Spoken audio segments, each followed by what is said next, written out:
The townsfolk gathered for a spectacle they thought was legal, but he knew it was wrong. When a widow was forced onto an auction block, no one expected what would happen next. Thank you so much for watching and for all your comments. Let me know at the end if you liked the story, and where you're watching from, and why you're following this. The harsh summer sun beat down on the dusty main street of Silver Creek, Montana Territory. 1878. James Harrington wiped sweat from his brow as he dismounted his chestnut mare in front of the general store. After 6 months working cattle drives, the 35-year-old former Union soldier was eager for a hot meal and a real bed. "Welcome back, stranger," called Samuel Wilson, the elderly shopkeeper sweeping his porch. "Thought you might have found greener pastures elsewhere." James smiled, his weathered face crinkling at the corners. "No place greener than Silver Creek, Sam. How things been?" "Mostly quiet, though the Millers." Samuel's voice trailed off, his expression darkening. "Well, you'll hear soon enough." James was about to press for details when commotion from the direction of the town square caught his attention. A small crowd had gathered, unusual for a Tuesday afternoon. "What's happening over there?" James asked, squinting against the sun. Samuel shook his head. "That's what I was getting to. Old man Miller passed 3 weeks back. Left his daughter-in-law Catherine in a tough spot." James remembered Catherine Miller, a kind woman with amber eyes, who had arrived from Boston 2 years prior to marry Thomas Miller. Their marriage had been arranged by Thomas's father, Jeremiah, a wealthy rancher with political ambitions. Thomas had died in a hunting accident barely a year into their marriage. "What's that got to do with whatever's happening now?" James asked, tying his horse to the hitching post. "Jeremiah left everything to his younger son, Robert. Nothing for Catherine. And now ... Samuel gestured toward the crowd. "Robert and his wife are claiming Catherine owes them for her keep. He lowered his voice. "They're auctioning off her labor contract to settle the debt. 5 years of service to whoever bids highest." James's jaw tightened. "That can't be legal. Sheriff standing right there watching. Robert's got friends in the territorial court." Without another word, James strode toward the crowd. As he approached, he could see Catherine standing on a small wooden platform, her head bowed, hands clasped tightly in front of her simple black dress. Her auburn hair was pulled back severely, accentuating her pale face. Robert Miller stood beside her, his voice carrying over the murmurs of the crowd. "Educated in Boston, reads and writes beautifully. Excellent cook and housekeeper. 5 years of dedicated service to the highest bidder. Do I hear $50? 50, called a voice from the crowd. 60, shouted another. James pushed his way to the front, his blood boiling as he watched Catherine flinch with each increasing bid. When he reached the edge of the platform, he saw tears tracking silently down her cheeks, though her expression remained stoic. $100, called a gruff voice. James recognized Walter Simmons, owner of the local saloon, a man known for his rough treatment of the women who worked for him. Robert Miller smiled. $100. A fine bid for fine help. Do I hear 110? $200, James called out, his voice cutting through the crowd. A hush fell over the gathering. Robert's eyebrows shot up. "Mr. Harrington, didn't know you were back in town. $200 is a generous offer." "She's not for sale," James said firmly, meeting Robert's gaze. "And you know it." Robert's smile faltered. "This is a legal contract auction, Harrington." Catherine agreed to the terms. James climbed onto the platform, standing between Catherine and the crowd. "Did she, or did you threaten to throw her out with nothing?" For the first time, Catherine raised her eyes, meeting James's gaze. The gratitude and fear mingled in her expression told him everything he needed to know. "This woman is the widow of your brother," James continued, raising his voice to address the onlookers. "She's being forced into servitude by the family that should be protecting her." Robert stepped forward, his face reddening. "This is none of your business, Harrington. You've been gone. You don't understand our situation." "I understand enough," James replied. He turned to Catherine. Mrs. Miller, do you wish to be here? Catherine's voice was barely audible. No, sir. I do not. James nodded and addressed the crowd again. $200. Not for a contract, but as a loan to Mrs. Miller, so she may establish herself independently. He turned to Robert. Unless you'd care to honor your father's memory by providing for your brother's widow, as he would have wanted. Sheriff Davis finally stepped forward. Perhaps we should continue this discussion more privately. There's nothing to discuss, Robert snapped. The auction will proceed. James pulled a leather pouch from his vest. $200 in gold, right now. And Mrs. Miller walks away free and clear, the crowd murmured. Robert looked around, sensing the shift in public opinion. His wife tugged at his sleeve, whispering urgently in his ear. Fine, Robert finally said. $200, but I want it known that we tried to be generous. Catherine refused to be reasonable. James counted out the coins, placing them in Robert's outstretched hand. I want a receipt stating all obligations are fulfilled. As Robert scribbled on a piece of paper, James turned to Catherine. You're free, Mrs. Miller, no strings attached. Catherine looked up at him, her amber eyes glistening. Why would you do this for me? We barely know each other. Because it's what anyone with a conscience would do, James replied quietly. And because no one should be sold like cattle, especially not by family. When the transaction was complete, James offered Catherine his arm. As they walked away from the disbanding crowd, she whispered, Thank you. Mr. Harrington, I don't know how I'll ever repay you. There's nothing to repay, he said. But if you need somewhere safe to stay, Mrs. Wilson at the boarding house has a spare room. I'm sure she'd welcome the company. As they walked down the dusty street toward the boarding house, James couldn't help but notice the weight that seemed to lift from Catherine's shoulders with each step away from the Millers. 3 weeks had passed since the auction incident. Catherine Miller had taken a room at Mrs. Wilson's boarding house and found employment assisting Dr. Callahan, the town physician. Her knowledge of medicinal herbs and calm demeanor with patients quickly made her invaluable to the aging doctor. James had returned to his small homestead outside town, resuming work on the cabin he'd been building before the cattle drive. The $200 he'd given Catherine had been most of his savings, but he never mentioned it, politely declining when she tentatively offered to begin repaying him. On a crisp Saturday morning, James was loading supplies at Wilson's General Store when Catherine approached, carrying a basket covered with a checkered cloth. Good morning, Mr. Harrington, she said, a small smile brightening her face. The past weeks had restored some color to her cheeks, and today she wore a simple blue dress rather than morning black. Mrs. Miller, James nodded, tipping his hat. You're looking well. I feel well, she replied. Working with Dr. Callahan suits me. She hesitated, then extended the basket. I've brought you something. A small token of my appreciation. James accepted the basket, lifting the cloth to find fresh bread, a jar of preserves, and several carefully wrapped herb bundles. The bread and preserves are for eating, Catherine explained. The herbs are medicinal for your first aid kit. I noticed you didn't have proper supplies when you cut your hand last week. James had indeed sliced his palm while repairing a fence and had stopped by the doctor's office for stitches. This is mighty thoughtful, Mrs. Miller. Thank you. Catherine, please, she said. And it's the least I could do. She glanced at his wagon. Are you restocking your homestead? Yes, ma'am. Been neglecting it too long. He hesitated, then added, I'm hosting a small gathering tomorrow after church. Nothing fancy, just a few neighbors helping raise the roof beam on my cabin. You'd be welcome to join us if you'd like.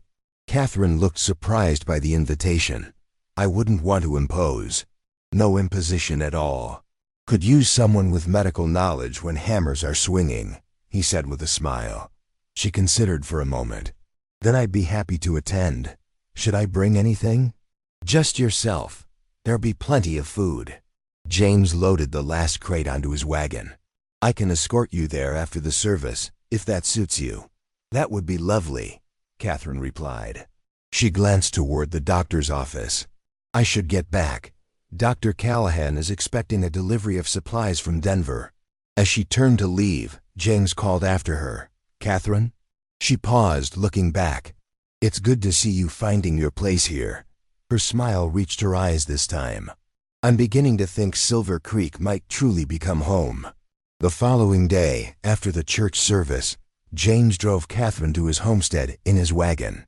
As they crested the final hill, Catherine gasped at the view: a half-built cabin nestled against a backdrop of pine trees, with rolling meadows stretching toward distant mountains. "It's beautiful," she breathed. "How much land do you have?" 160 acres, James replied. "Claimed it under the Homestead Act after the war. Been working on it between cattle drives. Hoping to have the cabin finished before winter sets in." Several wagons were already parked near the construction site.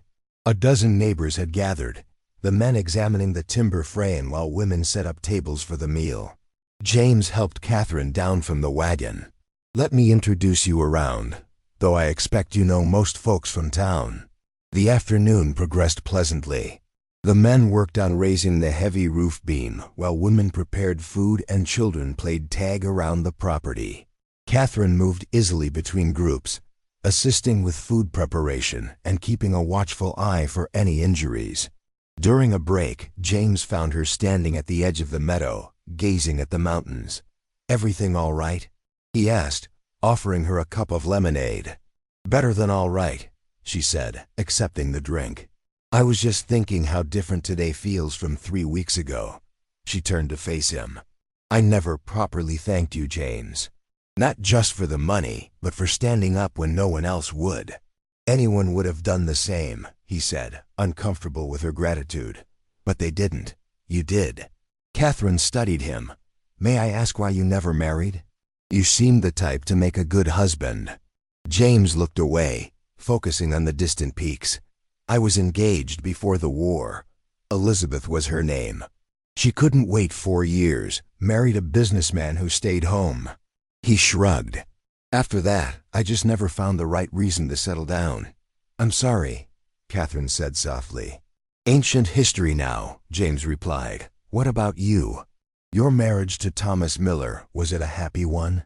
Catherine considered her answer carefully. "Thomas was kind enough.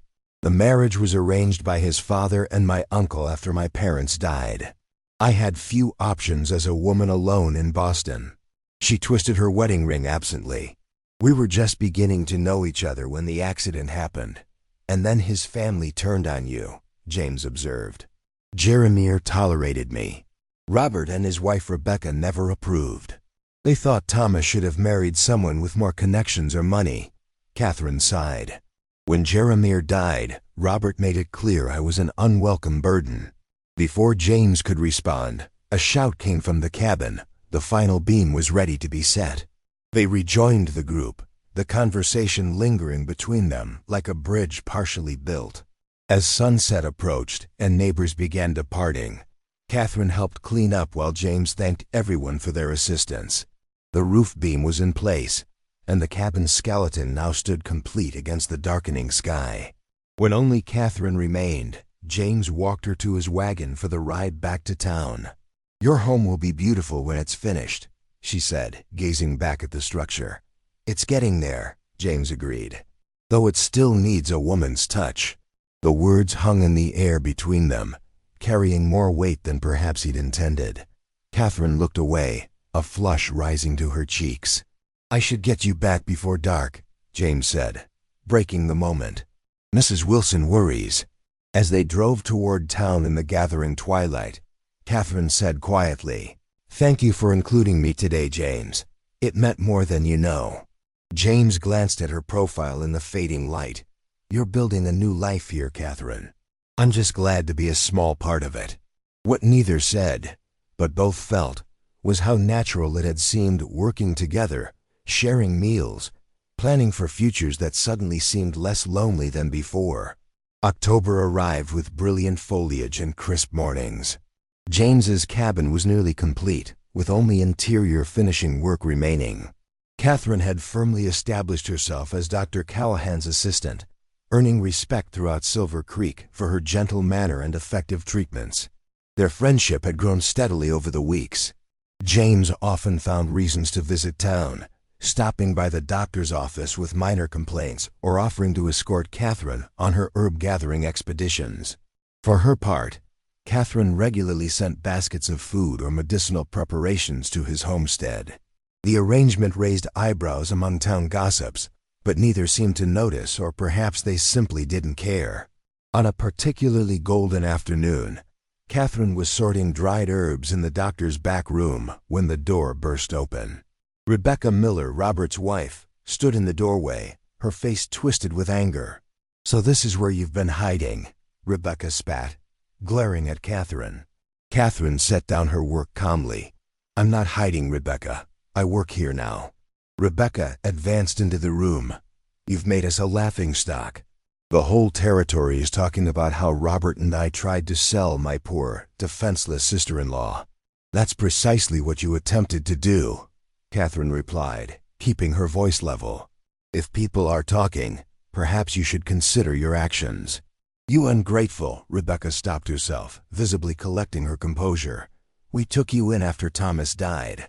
Fed you, clothed you, as was your obligation to family," Catherine said. "And I worked every day to earn my keep in your household." Rebecca sniffed dismissively. "And now you're working your wiles on that Harrington man.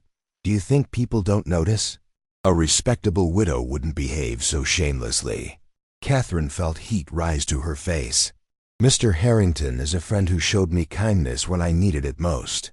There's nothing shameful in our acquaintance. A friend who paid $200 for you." Rebecca's smile was venomous. "Some might call that something else entirely." Catherine's hands trembled, but she kept her voice steady. "Why are you here, Rebecca? Surely not just to insult me." Rebecca's expression shifted, becoming calculating. "Robert has decided to be magnanimous. He's prepared to allow you to return to our home under certain conditions, of course." "I have no desire to return," Catherine said firmly. "Don't be hasty," Rebecca countered. "Winter's coming. Your position here is hardly secure. One word from us about your impropriety ... and respectable folks might think twice about consulting you." Catherine felt a chill that had nothing to do with the autumn air. "Are you threatening me?" "Merely pointing out realities," Rebecca said smoothly. "Additionally, we've had interest in the Miller property from a mining company. There's a considerable sum involved. As Thomas's widow, you're entitled to a portion if you cooperate with the family interests." The door opened again, and Dr. Callahan entered, his elderly face creased with concern. "Everything all right in here?" I heard raised voices. Rebecca immediately adopted a pleasant expression. "Just a family discussion, doctor. I was just leaving." She turned back to Catherine. "Think about what I said. The offer won't remain open indefinitely." After Rebecca departed, Dr. Callahan studied Catherine's pale face. "That woman has the warmth of a rattlesnake. Are you all right, my dear?" Catherine nodded, though her hands still trembled. "She wants me to return to their home." "And leave your position here? Nonsense," the doctor huffed. "You're the best assistant I've had in 30 years of practice." "She implied they could damage my reputation if I refuse," Catherine said quietly. Dr. Callahan's bushy eyebrows drew together. "Ridiculous. You're a respectable widow making an honest living. What could they possibly say?" Catherine hesitated. "They might suggest my friendship with Mr. Harrington is improper." Understanding dawned on the doctor's face. "Ah, I see." He patted her hand gently. "My dear, small towns run on gossip like engines run on coal. The Millers can talk all they want, but your character speaks for itself." "Thank you, doctor," Catherine said, though the knot of worry remained in her stomach. Later that evening, as Catherine walked back to the boarding house, she spotted James tying his horse outside the town's small restaurant. Her first instinct was to avoid him. Rebecca's insinuation still rang in her ears, but he had already seen her and was walking in her direction. "Catherine," he called, smiling broadly. "I was hoping to find you. I've just come from the land office in Helena. The final paperwork is approved. The homestead is officially mine." "That's wonderful news," Catherine said, trying to match his enthusiasm. James's smile faltered as he studied her face. "What's wrong? You look troubled." "It's nothing," she insisted. "Catherine," he said gently, "I've come to know when you're upset. Please tell me." She glanced around the busy street. "Not here." They walked to a small bench near the church, away from curious ears. As they sat, Catherine related her confrontation with Rebecca, carefully editing the more personal insinuations. James listened intently, his expression darkening. "So they're trying to lure you back with promises of money, while simultaneously threatening your reputation?" "Essentially, yes," Catherine confirmed. "Rebecca mentioned a mining company interested in Millerland. I suspect that's the real motivation. They need my signature as Thomas's widow." "Likely so," James agreed. "The question is, what do you want to do about it?" Catherine sighed, twisting her wedding ring. "I have no interest in the Miller property or money. I just want to be left in peace to build my own life." "Then that's what we'll ensure happens," James said firmly. "The Millers have no power over you anymore, Catherine. But they could spread rumors, make it difficult for people to trust me as a healer," she worried. James considered this. "People here have seen your work, your character. Besides," he added with a slight smile, "if they're concerned about appearances, we could always formalize our arrangement." Catherine looked at him sharply. "What do you mean?" James suddenly seemed to realize the implication of his words. "I only meant that is," he stopped, collecting himself. "What I mean to say is, there are ways to address their concerns while preserving your independence." An awkward silence fell between them. Finally, Catherine spoke. "James, I value your friendship enormously, but I've just escaped one family's control. I'm not eager to." She stopped, unsure how to continue without causing offense. "To trade one form of dependency for another," James finished for her. "I understand completely." He looked away, then back at her with determination. "Catherine, I want you to know that whatever you decide about the Millers or your future, you have my support. No strings attached." The sincerity in his eyes made her throat tight with emotion. "Thank you, James. That means more than I can express." As they parted ways that evening, both felt the subtle shift in their relationship, acknowledgement of feelings neither was quite ready to name, and possibilities that remained unspoken, but increasingly difficult to ignore. The first snow of winter dusted Silver Creek in early December.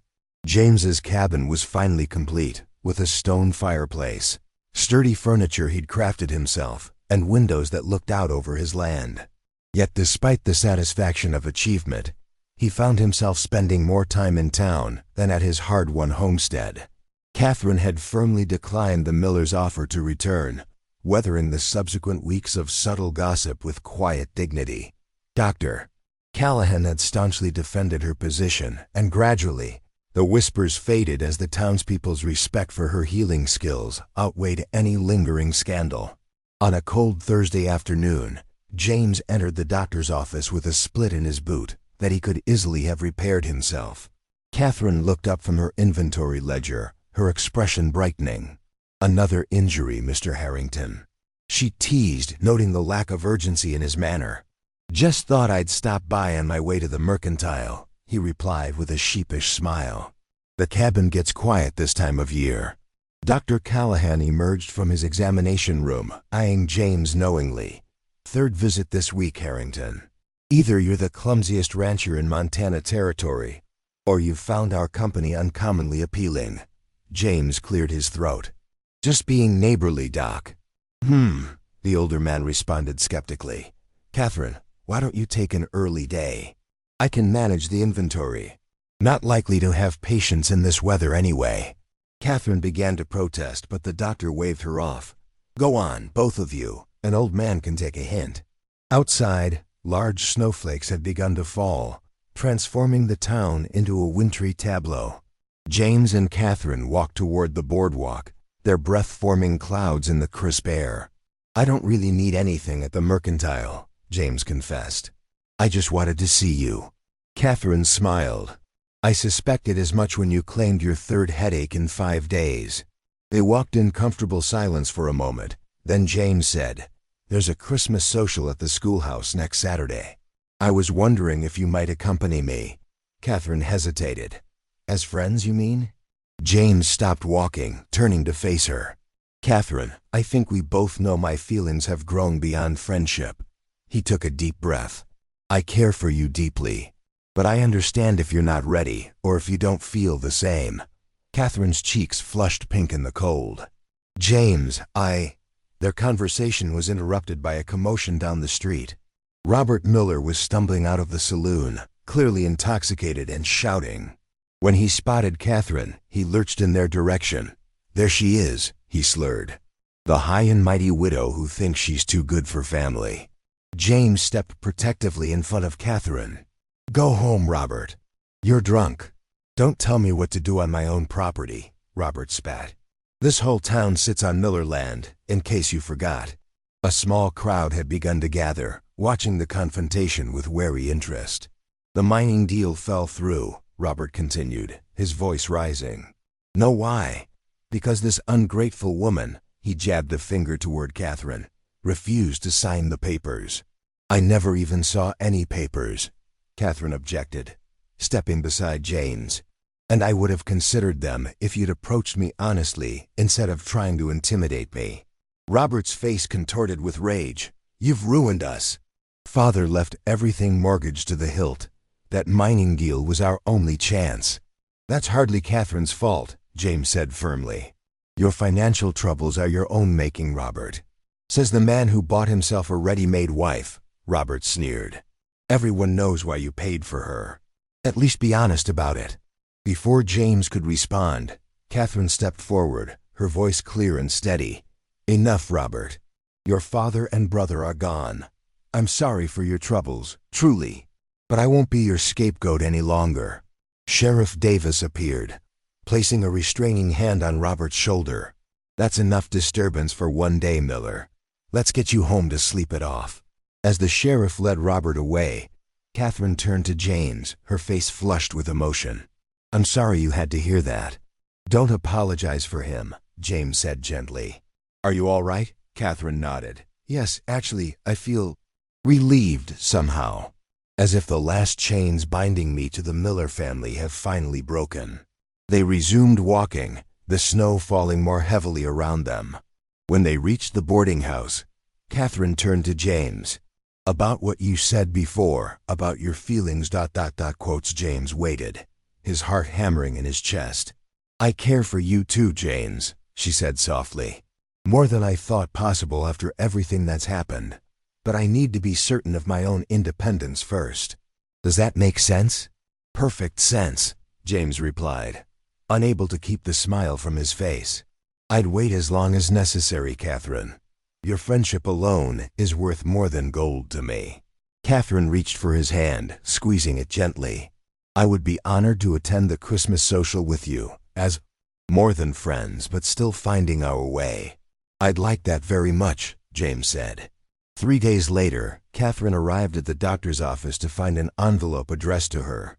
Inside was a deed transferring Thomas Miller's 1/5 share of the family ranch directly to her, along with a terse note from Robert acknowledging her rightful claim. When she showed it to James that evening, he whistled softly. Looks like Robert sobered up and got some legal advice. This is significant, Catherine. This land has value, even without the mining rights. I don't want it, she said firmly. I never wanted their land or money. It's not theirs, James pointed out.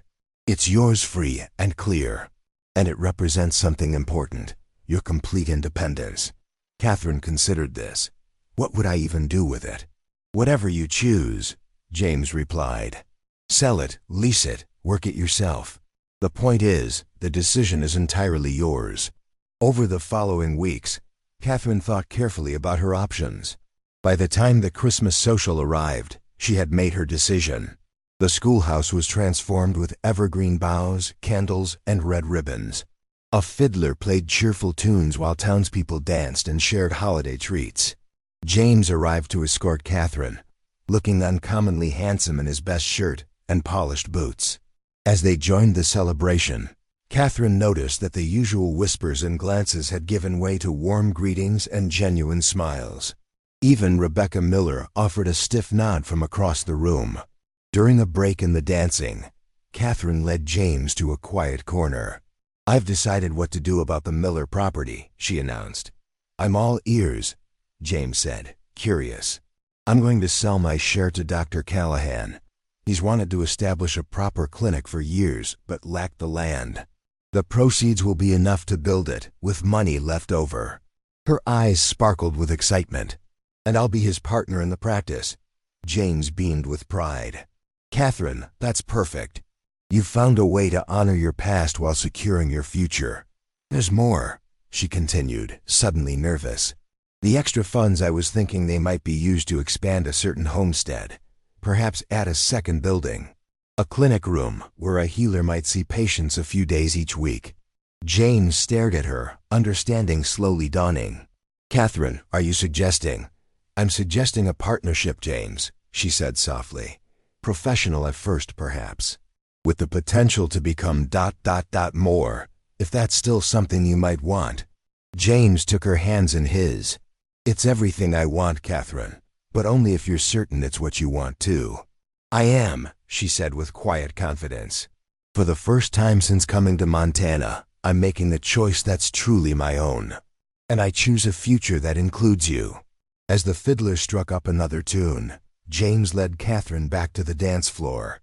They moved together seamlessly, two independent souls choosing to join their paths, neither owning nor owned, but freely given to one another.